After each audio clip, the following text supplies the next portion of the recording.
What's up, guys? This is Ian here, coach of your Ladner Lantern, bringing you guys the transactions video for week 3, or rather, these are transactions that occurred during week 3 that are active for week 4.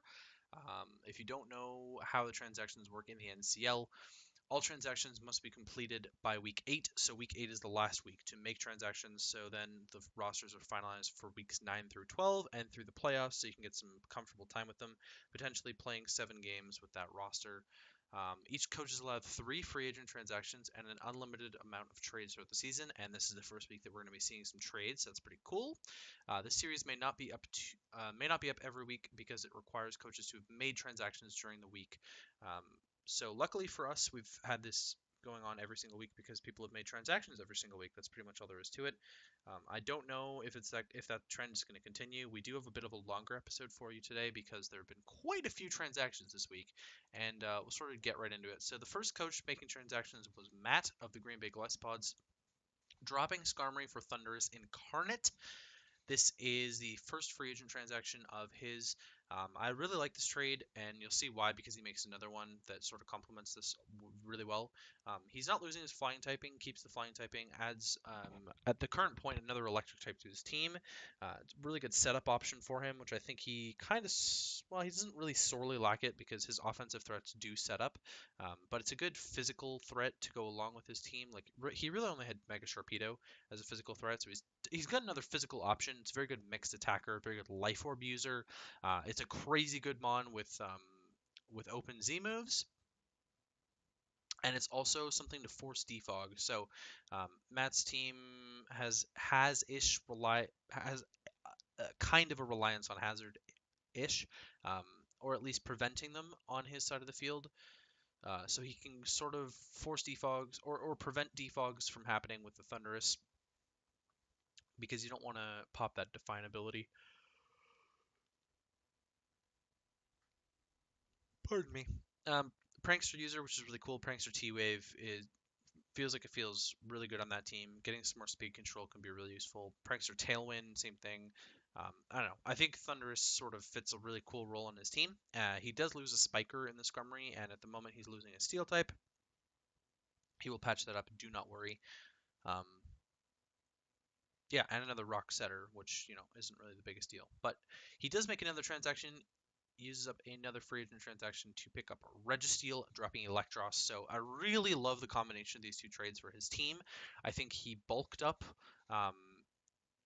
in more of a general sense. Skarmory is definitely more physically defensive. Electros is actually not that defensive when you look at his base stats. But Registeel is extremely defensive. He doesn't lose rocks. He keeps the rocks. He keeps the electric typing. He keeps the steel typing. He keeps the flying typing. I think overall this is sort of just a flat upgrade for his team. He doesn't lose the momentum option. Thundurus gets both momentum options, just like Electros does. All he's really losing is the spikes, in my opinion, and I don't know how much of a difference that's going to make when rocks sort of support this team really well. I like the natural bulk that he adds to his team. I like the versatility that he's added to his team. In my opinion, Registeel is much more versatile than Skarmory is. Thundurus is much more versatile than Electros is. I really like the drops that Matt made, and I'm a big fan of what Matt has done with the team. He's trying to turn his season around, and I think these are the drops that can help him turn his season around. Next up was myself. I ended up dropping Babarrel for Stunfisk. My boy Babarrel unfortunately didn't look like it had any good matchups until potentially my match against Jed in week 11, which is past the free agent drop deadline. So there was really no point in me keeping Babarrel around when I just couldn't see myself bringing it to any matches necessarily. I thought it would function really well behind Roarveil, which it probably could have, to be honest, with simple Sword Stance. I felt like my team was definitely the only team that it would fit on, really. Potentially, it may have come as a utility Stealth Rocker a few weeks, just because my team sort of lacks decent Stealth Rock options, and my team was lacking a really good ground type, so I ended up picking up the Stunfisk. I just want to clarify that this wasn't a drop specifically for this week. It was a drop that I made because I didn't think Babarrel had any more time on the team that it could really be there. Stunfisk is a much more reliable Stealth Rocker.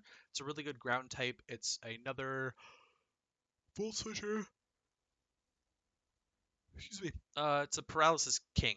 static plus discharge combination is disgusting. I've loved using that on Zapdos in the past, and I really feel like it can work with Stunfisk. Unfortunately, Stunfisk doesn't get the reliable recovery that Zapdos does, but it does get Pain Split, which is kind of neat for some recovery options there.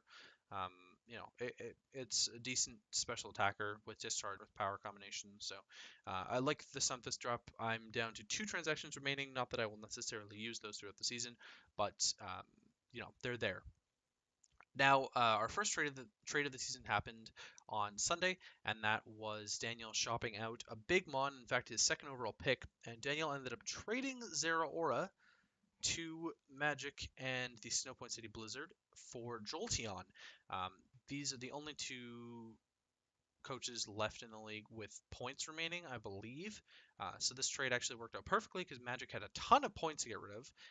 So he actually loses 80 free points out of this deal, and um, Daniel gains 80 free points out of this deal. So it's kind of cool.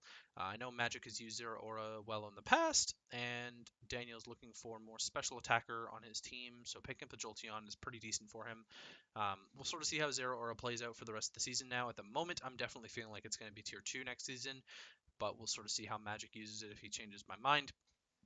I like this trade from Daniel's point of view because he wasn't really using Zero Aura as a Volt Absorb Mon to sort of cover for the Politoed, um, which is his Rain Setter, and Magic retains the Volt Absorb that he had before. Well, both of them retain the Volt Absorb that they had before. They both retain the Electric typing, the fast Electric typing.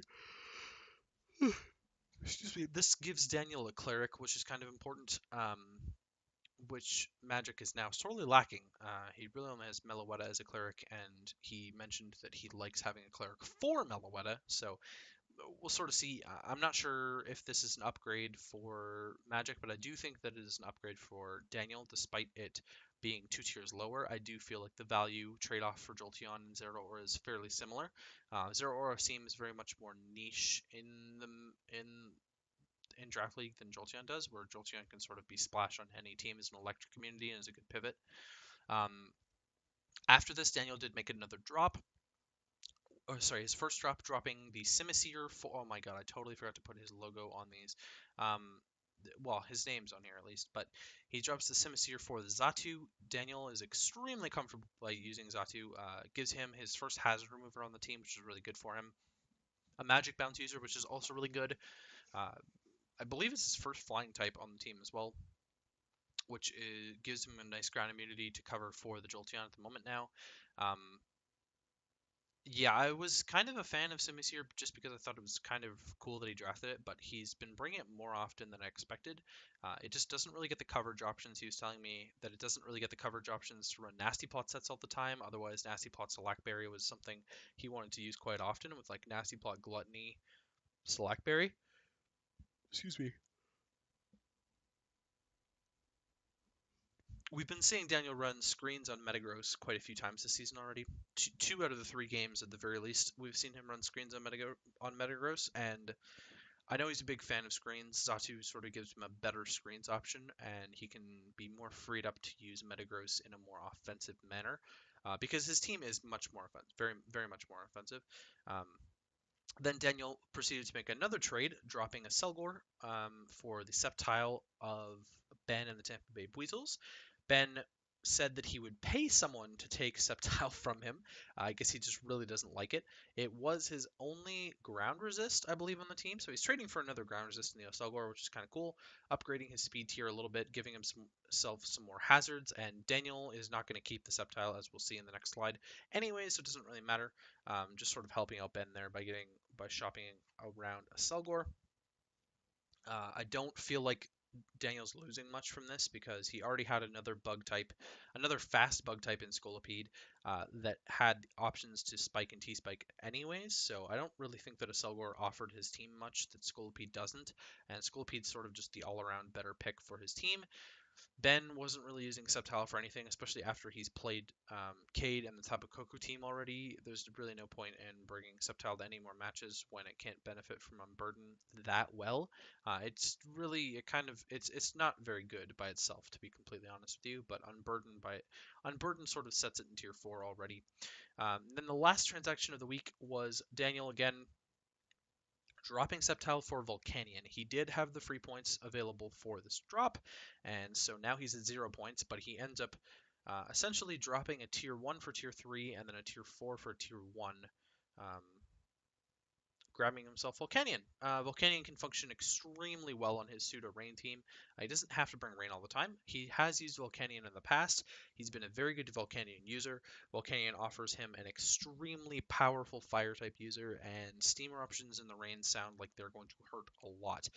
He basically bought himself an extreme special wall breaker in the Volcanion, and now he's got a great physical wall breaker in Mega Swampert and a great special wall breaker in Volcanion to sort of set up his Zyard 50% and his Mimikyu to potentially sweep late game, or his Scolipede to potentially sweep late game. He's basically got a lot of wall breakers and a lot of sweepers on the team, and I think they're sort of going to come together a little bit now that he's sort of got his team figured out a little bit more and he can play around with screens more with the Zatu and stuff like that.